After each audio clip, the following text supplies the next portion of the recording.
what we were discussing was how Hashem creates everything out of nothing, which is called ex nihilo, creation from nothing. Not only the physical realm, but also the spiritual realms as well, the spiritual worlds of the angels and the souls. And that creation from nothing is accomplished through Hashem's attribute of kindness, because it's a kindness that God did, and it's called the greatness that He created the beings that will be able to receive His blessings. And the attributes of Hashem are connected with His names. So when we speak of a certain name of Hashem in Hebrew, that it's a holy name of God and it's forbidden to be erased. So there are 7 of those holy names, and those are corresponding to the 7 divine attributes. If you call them the sefirot or the midot, and they have a rough translation of being the kindness, the severity, the mercy, and eternity of Hashem, and kingship of Hashem, and so on. So those 7 different attributes.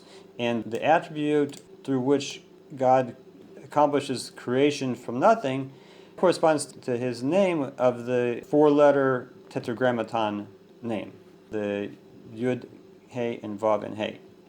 And we're going to discuss that in more detail later. And the point that the Alter Rebbe is bringing here in this chapter is that it's beyond the ability of any created thing to understand how it could be created from nothing, how that can happen. It's a power that belongs only to Hashem. And the question, though, is, with this infinite power of creation, which is bringing everything into existence, the created thing itself is like nothing compared to that power that's creating it. So why is the created thing not totally nullified in the greater power that's surrounding it and is within it of the creative force from God? And you could compare it to the analogy of a little ray of light in the middle of the sun. So it's not, there's one separate part of the sun that's called a small ray of light. No, it's part of the body of the sun, and it's nullified to become part of its source. And once it goes out from the sun, then it's going to be identified that this is a separate ray of light. But in the point of the analogy, though, Hashem is everywhere. There's nothing that goes outside from Hashem. So since we are within Hashem, like in Hebrew, one of the names of Hashem is HaMakom, which means the place. Why is Hashem called the place? Because Hashem is the place of the universe, but the universe is not His place. Everything is within Him. So the question then is, how can we feel like separate beings and not have a sense that Hashem is everywhere and all around us, and we are really nothing in comparison to His infinity and His creative force? So that fact that we have that feeling of being separate, that is also something that's created by Hashem. That feeling of separateness that we have, and the impression that we have. And that is from another attribute of Hashem, which is called, in Hebrew, it's the attribute of gevura, or might, or power. So why is it that you would say Hashem is hiding Himself? Why would you call that a might, an example of His infinite power? It's because Hashem is infinite, and in order to contract His unlimited nature, to make it appear that He's been withdrawn in terms of appearance, or that something that's infinite, which is His creative power, that it could be contracted to be given only a little bit of creative power to something inanimate like a rock, and a little bit more to a plant, and a little bit more to an animal, and a little bit more to a human, a little bit more to an angel. So how can you harness something that's so powerful? That's from another attribute of Hashem. And in terms of the name of Hashem that we associated with it, we call it the name of Elohim. Because Elohim, in the numerical value of the name, is equivalent to the word in Hebrew hateva, which means nature.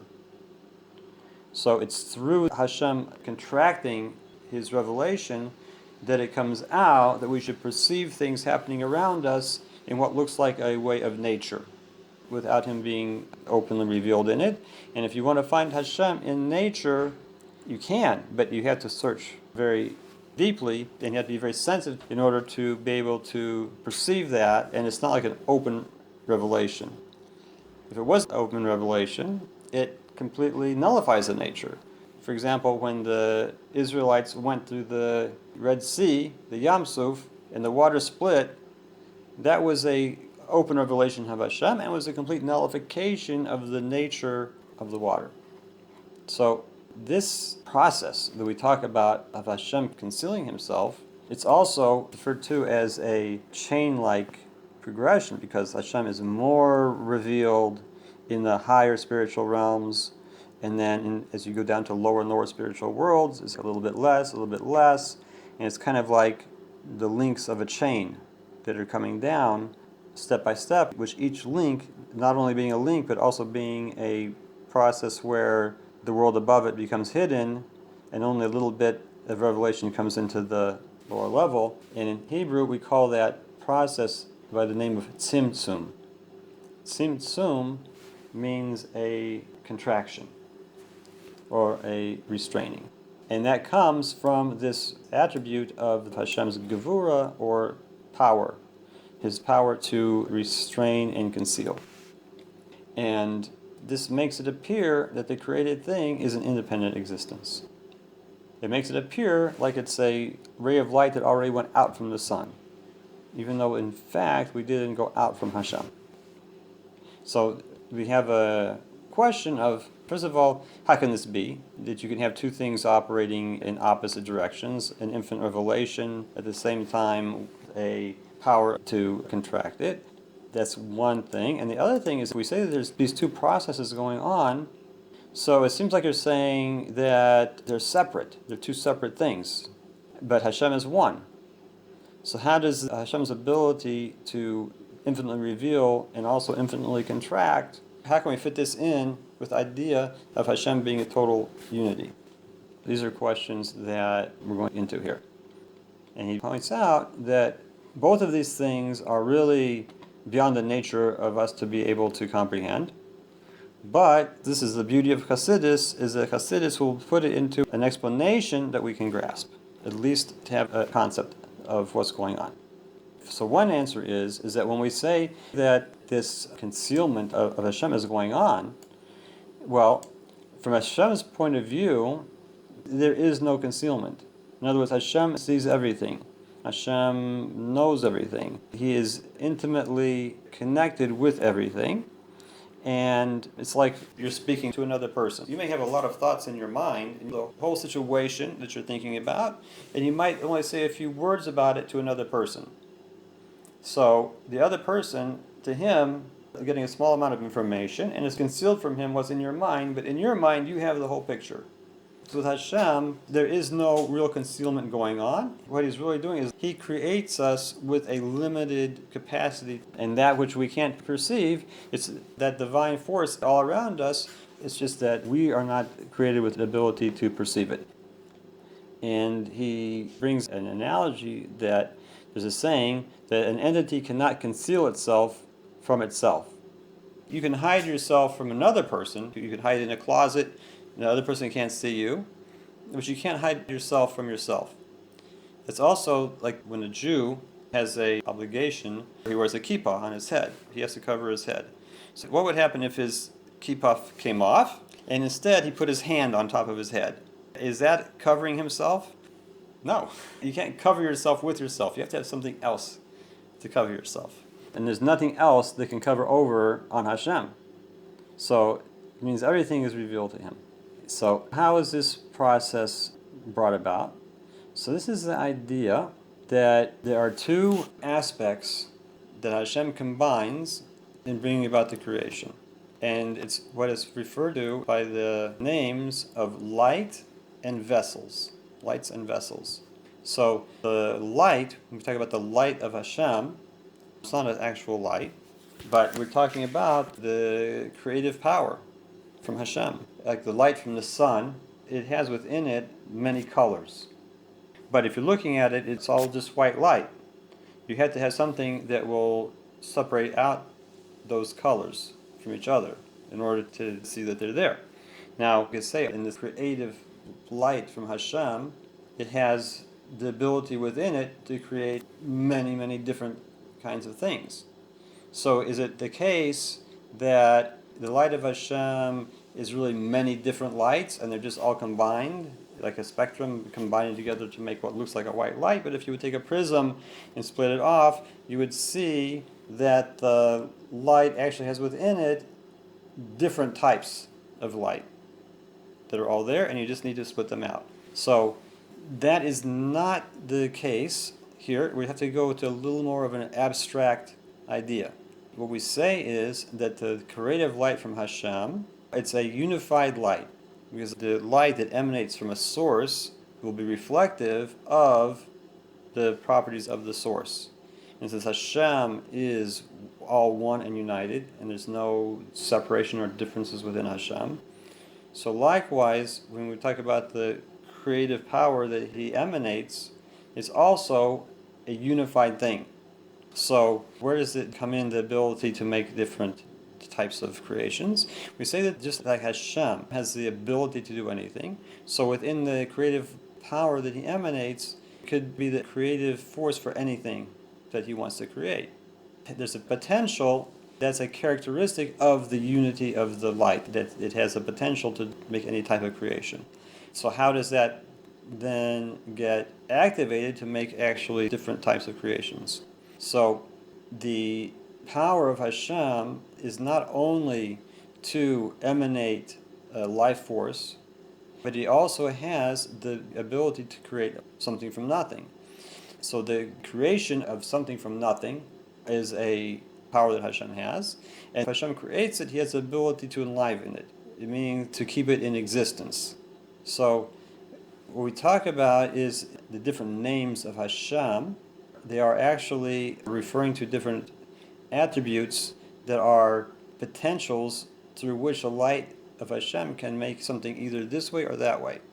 So let's take, for example, the attribute of kindness. Hashem produces this attribute of kindness. That is a concept which is a human concept, and it can be understood, so it must have something to do with something that's created. And anything that's within Hashem Himself we cannot understand or comprehend.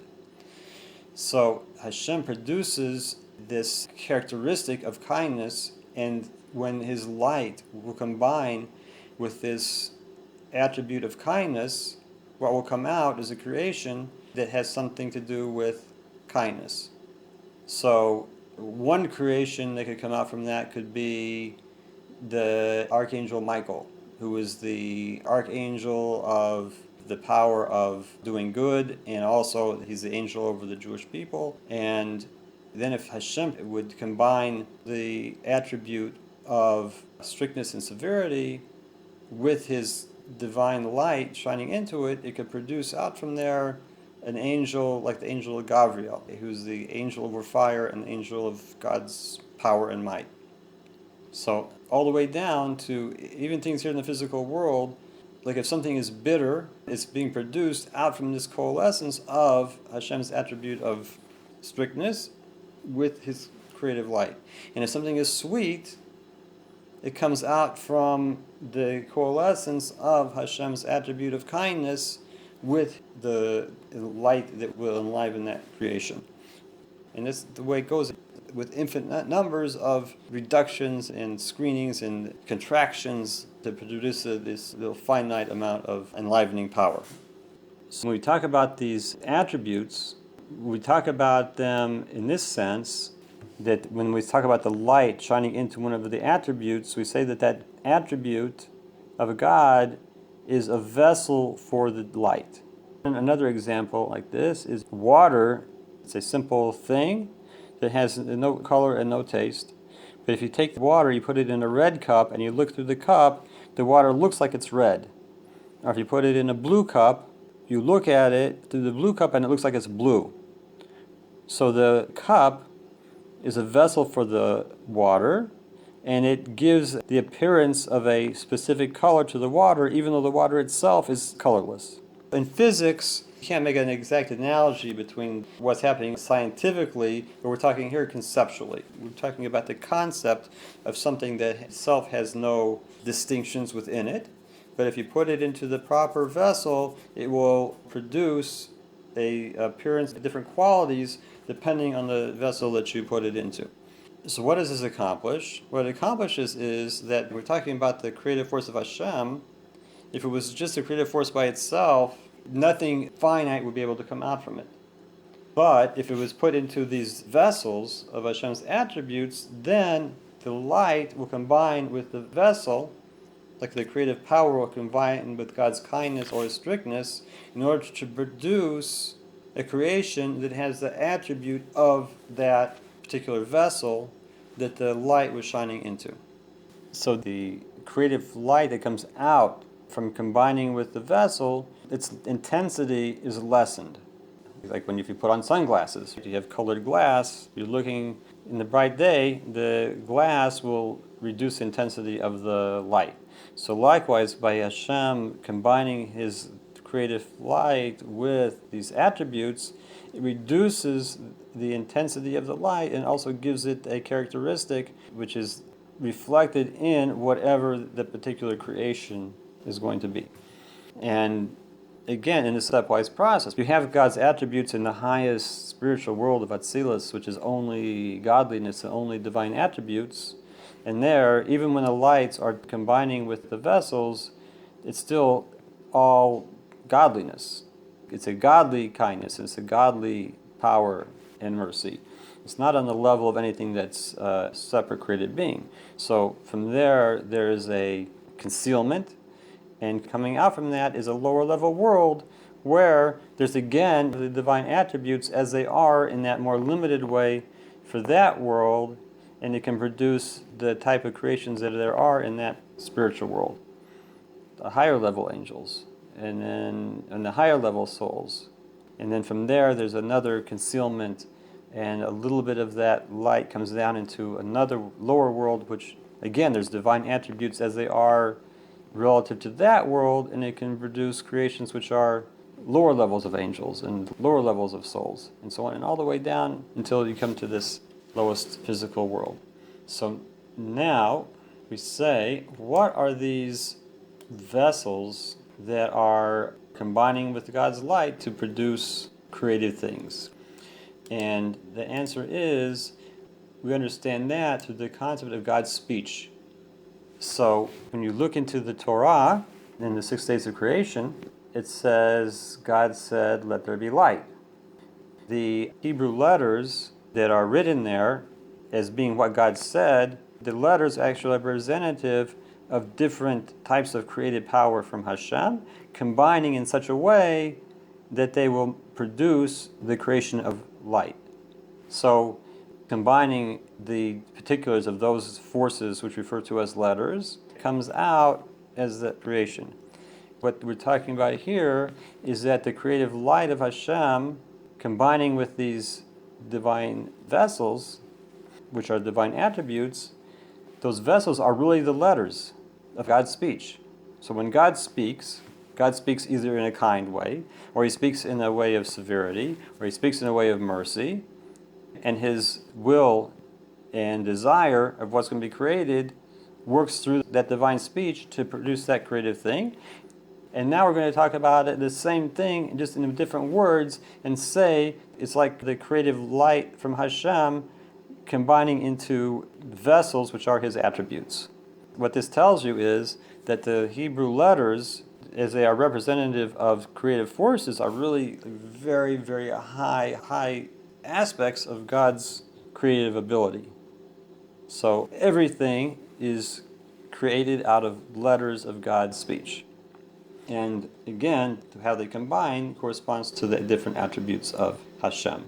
So on the first day of creation, God's creation of light was the aspect of God's quality of kindness. The creation of light is the aspect of kindness.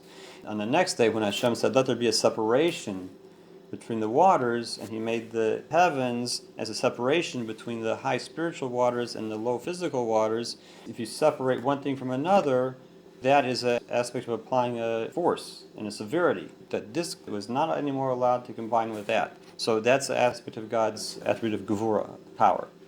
That was Hashem's speech of let there be a firmament in the heavens. So then he brings some different things of Kabbalah, describing where these powers of these letters are coming from. We don't have to go into those details. You can read about it there. So now, what you can see, and we can finish up the lessons talked about with speech. On the one hand, when you speak to someone, it's concealing the total thing that's in your mind, but it's also revealing something that's in your mind. So at the same time that it's concealing, it's also revealing.